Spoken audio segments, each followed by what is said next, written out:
Top অর্ডারের 4 বাঁহাতি batter.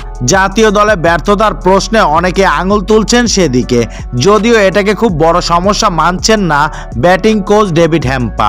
কিন্তু বাংলাদেশের টপ অর্ডার রান পাচ্ছেন না, সেটাও সত্য। পাকিস্তানের বিপক্ষে টেস্ট সিরিজেও সাদমানের 93 রানের ইনিংসের বাইরে ভালো কিছু দেখা যায়নি। অধিনায়ক নাজমুল হোসেন শান্ত চেন্নাই টেস্টে দ্বিতীয় ইনিংসে 82 রান করেছে, সেটাই যেন সম্বল বাংলাদেশের জন্য। 280 রানে ম্যাচ হারের পর টাইগার অধিনায়কের মুখেও সেই টপ অর্ডার নিয়ে হতাশার কথা। প্রথম ইনিংসে আমরা ভালো ব্যাটিং করতে পারিনি। ম্যাচের ওই সময়টা খুব গুরুত্বপূর্ণ ছিল। টপ অর্ডারে যদি অন্তত একটা জুটি করতে পারতাম তাহলে আমরা আরো ভালো অবস্থানে থাকতে পারতাম। অধিনায়ক নাজমুল হোসেন শান্ত বিশ্বাস করেন চেন্নাই থেকে টপ অর্ডারের শিক্ষা বেশি নেওয়া উচিত। এই ম্যাচ থেকে যদি শেখার কথা বলেন তাহলে আমার মনে হয় টপ অর্ডারদের ক্ষেত্রে বিশেষ করে প্রথম ইনিংসে আরও বেশি সাবধানী হওয়া উচিত ছিল। আমাদের আরও বেশি রান করা প্রয়োজন ছিল। সব ব্যাটার মনে করে তারা কামব্যাক করতে পারবে।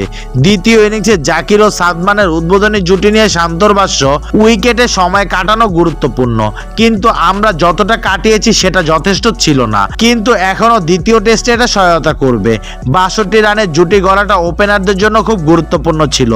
এটা এমন একটা জিনিস যা সামনের টেস্টে নজর রাখতে পারে। এসজি বলে খেলায় কোনো সমস্যা কিনা এমন প্রশ্ন উঠেছে। সারা বিশ্বের অনেকেই খাবি খেয়েছে ভারতের এই এসজি বলের কাছে। এই প্রশ্নের জবাবে শান্ত বলেন, আমার মনে হয় না বল কোনো বড় সমস্যা ছিল। এটা তো একটা বলই। কুকাবুরা এবং এসজি বলের মাঝে অবশ্যই একটা পার্থক্য আছে, কিন্তু খেলোয়াড়রা সেটার সঙ্গে মানিয়ে নিয়েছে। আমরা এটা বলতে পারি না যে বলের কারণে আমরা খারাপ খেলেছি।